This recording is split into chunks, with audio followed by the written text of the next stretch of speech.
Friends, तो आज हम लोग जो एमसीक्यूज की प्रैक्टिस करेंगे, ठीक है। 11 सीईटी आप लोगों को देनी है, तो एमसीक्यूज जो है साइंस के, specially chemical equation and reaction, ये जो चैप्टर है इसके ऊपर बेस्ड एमसीक्यूज हम सॉल्व करके देखेंगे ताकि अच्छे से ये चैप्टर आप लोगों का प्रिपेयर हो जाए। So let us see the first MCQ.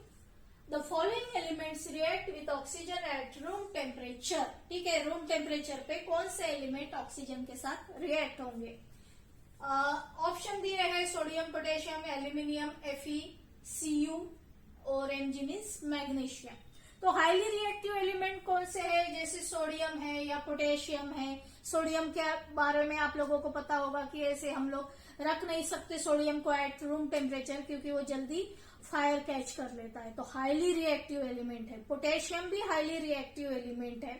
तो ये क्या करते हैं, रूम टेम्परेचर पे ऑक्सीजन के साथ रिएक्ट हो सकते हैं। लेकिन कुछ ऐसे एलिमेंट्स है जैसे एल्यूमिनियम है, आयरन है, कॉपर है, मैग्नीशियम है, इनको हीट सप्लाई करनी पड़ती है। ठीक है, जैसे आयरन जो है उसे तो बहुत ज्यादा हीट सप्लाई करनी पड़ती है, तभी उसका ऑक्साइड प्रिपेयर होता है।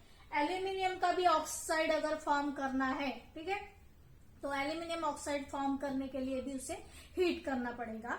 तो रूम टेम्परेचर पे कौन से एलिमेंट्स जो है ऑक्साइड बनाएंगे या ऑक्सीजन के साथ कंबाइन होंगे, sodium and potassium. So the correct option is a.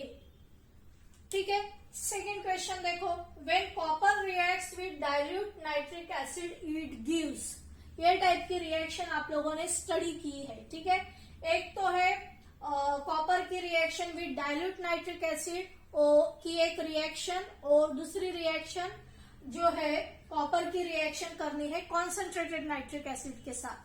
तो कौन से प्रोडक्ट मिलते हैं, वो रिएक्शन मैं आप लोगों को लिख के बताती हूँ, तभी आप लोगों को याद भी आ जाएगा कि ये टाइप की रिएक्शन आप लोगों ने स्टडी की है। सपोज डाइल्यूट है तो उसकी जो रिएक्शन है वो होती है 3Cu प्लस 8HNO3। ठीक है, यहाँ नीचे डाइल्यूट करके मैं लिखती हूँ, it gives 3Cu NO3 2 plus twice NO plus 4H2O। ये रिएक्शन जो है अगर डाइल्यूट नाइट्रिक एसिड के साथ रिएक्ट करते हैं कॉपर को, ठीक है, कॉपर के कुछ पीसेस लेंगे और नाइट्रिक एसिड के साथ उसकी रिएक्शन करेंगे, तो कॉपर नाइट्रेट मिलेगा प्लस NO नाइट्रिक ऑक्साइड मिलेगा प्लस 4H2O। अभी इसी की रिएक्शन, कॉपर की रिएक्शन हम लोग क्या करेंगे, कॉन्सेंट्रेटेड नाइट्रिक एसिड के साथ करेंगे, HNO3। It gives same copper nitrate मिलेगा 2 प्लस NO2 प्लस H2O। अभी देखो दो रिएक्शन में क्या डिफरेंस है, कॉपर नाइट्रिक एसिड के साथ रिएक्ट हो रहा है, एक डाइल्यूट है एक कॉन्सेंट्रेटेड है, लेकिन प्रोडक्ट में सिमिलैरिटी नहीं है। कॉपर नाइट्रेट तो सेम फॉर्म हो रहा है, लेकिन यहाँ NO जो है नाइट्रिक ऑक्साइड मिल रहा है, यहाँ नाइट्रोजन डाइऑक्साइड मिल रहा है। ठीक है, प्लस वाटर के मॉलिक्यूल। लेकिन मेन जो ऑक्साइड फॉर्म हो रहा है वो कौन सा है, यहाँ ये जो नाइट्रोजन डाइऑक्साइड गैस है वो हाईली पॉइजनस गैस होता है, और यहाँ नाइट्रिक ऑक्साइड फॉर्म हो रहा है। हमारा क्वेश्चन क्या है कि डाइल्यूट नाइट्रिक एसिड के साथ वो रिएक्ट होगा तो क्या मिलेगा, तो डाइल्यूट के साथ रिएक्ट होगा तो नाइट्रिक ऑक्साइड मिलेगा। यहाँ ऑप्शन में दिया है नाइट्रिक ऑक्साइड। ठीक है, नाइट्रोजन डाइऑक्साइड ये ऑप्शन नहीं रहेगा।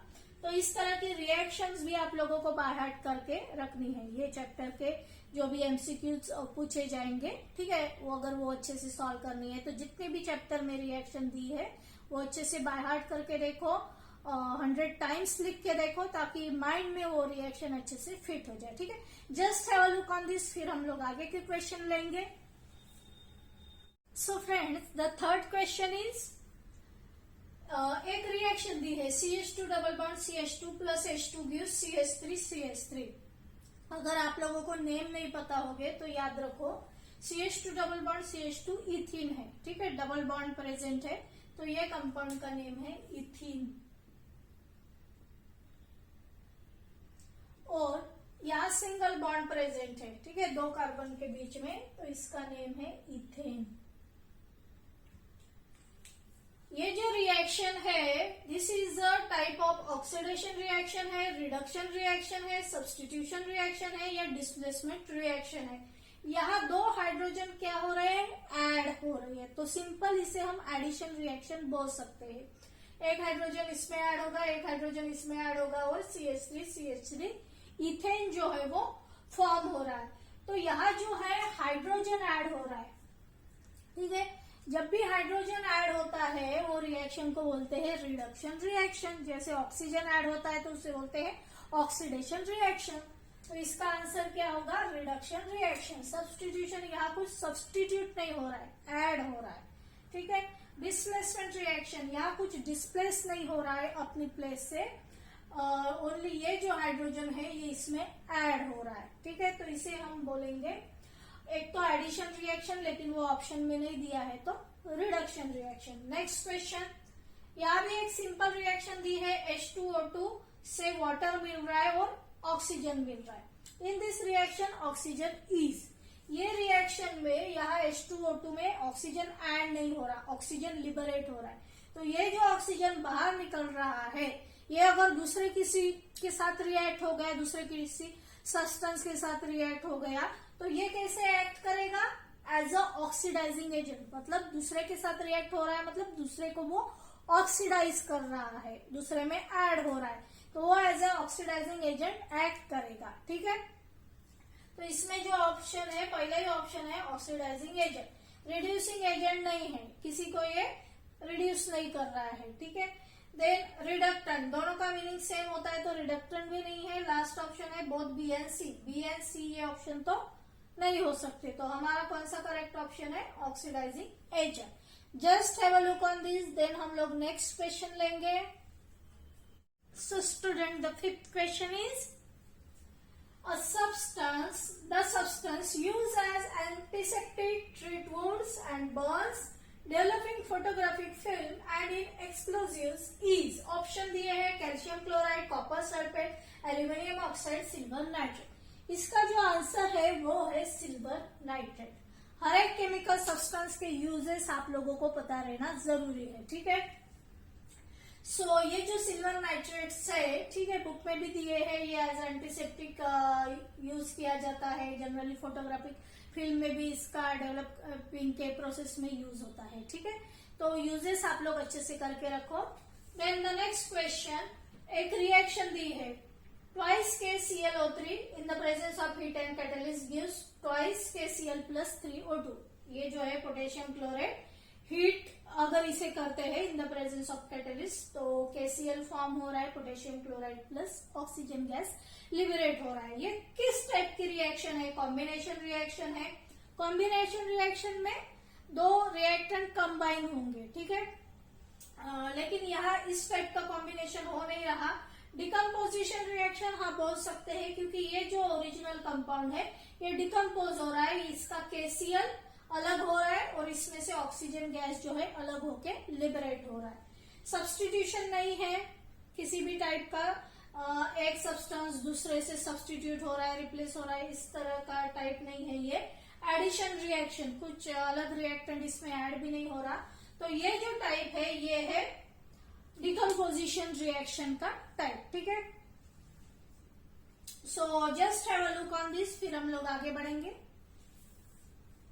So friends, the seventh question is, calcium oxide reacts vigorously with water to produce slack lime is a exothermic reaction, oxidation reaction, combination reaction or both A and C, exothermic and combination reaction। तो जैसे words में अगर दिया है तो हम लोग पहले वो रिएक्शन लिखेंगे, तभी हमको जल्दी समझ में आएगा। कैल्शियम ऑक्साइड का क्या फॉर्मूला है, CaO रिएक्ट्स विथ वाटर।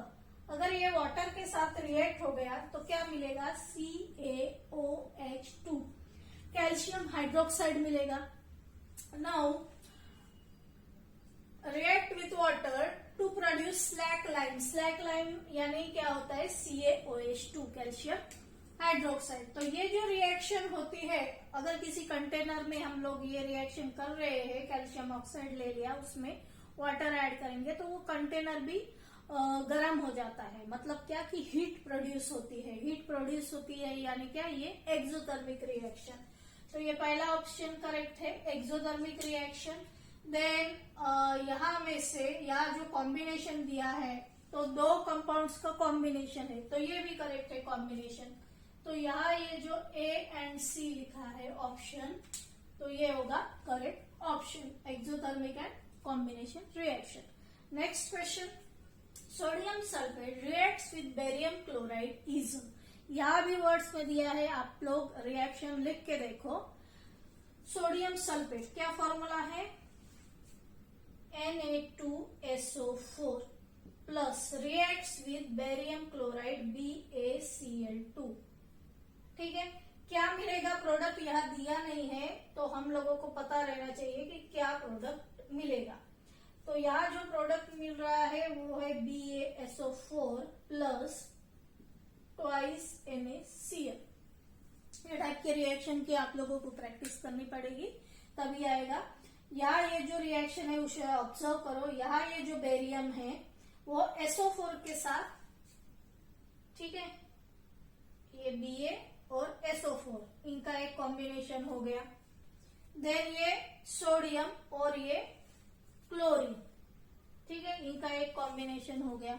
तो यहाँ क्या हो रहा है, एक्सचेंज। यहाँ सोडियम के साथ SO4 है, लेकिन प्रोडक्ट में सोडियम के साथ ये Cl आ गया।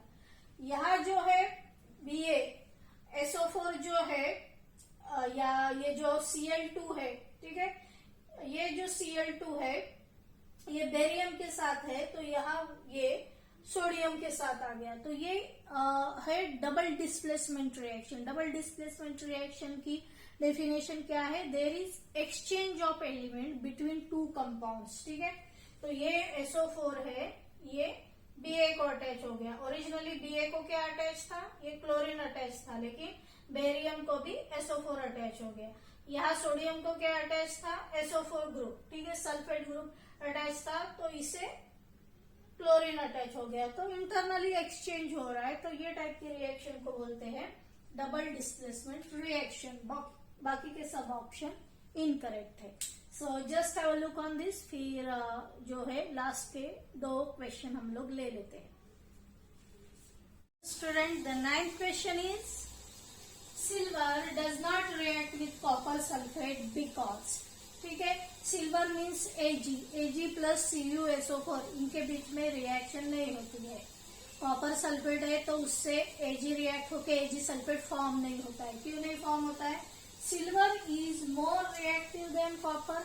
अगर वो रिएक्टिव होता तो वो रिएक्ट कर जाता, तो फर्स्ट ऑप्शन नहीं होगा। Silver is less reactive than copper, ये ऑप्शन हो सकता है। Copper sulphate forms neutral solution, ये ऑप्शन नहीं रहेगा। कॉपर सल्फेट अगर वाटर में डालते हैं, ठीक है, तो उसकी दूसरे किसी कंपाउंड के साथ, एलिमेंट के साथ रिएक्शन हो सकती है, तो ये ऑप्शन नहीं रहेगा। Both A and C, A और ये C, ठीक है, ये दोनों इनकरेक्ट है, तो बोथ A एंड C ये ऑप्शन नहीं होगा। तो silver is less reactive than copper, वो लेस रिएक्टिव होता है, इसलिए वो रिएक्ट नहीं होता है। So this is the correct option. Then the 10th question. Perishable foodstuff gets preserved longer in a refrigerator because refrigerator में हम लोग फूड जो है रखते हैं। क्यों रखते हैं, क्योंकि वो जो फूड है उसका डिकम्पोजिशन नहीं होना चाहिए। ठीक है, अगर डिकम्पोजिशन हो गया तो कुछ पॉइजनस सब्सटेंस जो है वो क्रिएट हो सकते हैं, और कुछ अगर हार्मफुल बैक्टीरियाज, माइक्रोब जो है अगर एयर में एक्सपोज करके रखे तो वो अटैक करके हमारे फूड को डिस्ट्रॉय कर सकते हैं। तो इसीलिए जो है इसका जो करेक्ट ऑप्शन है, the rate of decomposition is low. ठीक है, तो इसीलिए फूड जो है वो रेफ्रिजरेटर में रखते हैं अगर लॉन्ग टाइम के लिए रखना है तो। Food taste increases, freshness of food increase, both B and C, ये ऑप्शन इनकरेक्ट है। तो इस तरह से हमने टोटल 10 क्वेश्चंस लिए हैं। I hope you understood all this question. इसी तरह से हम और MCQs लेते रहेंगे। So thanks for watching this video.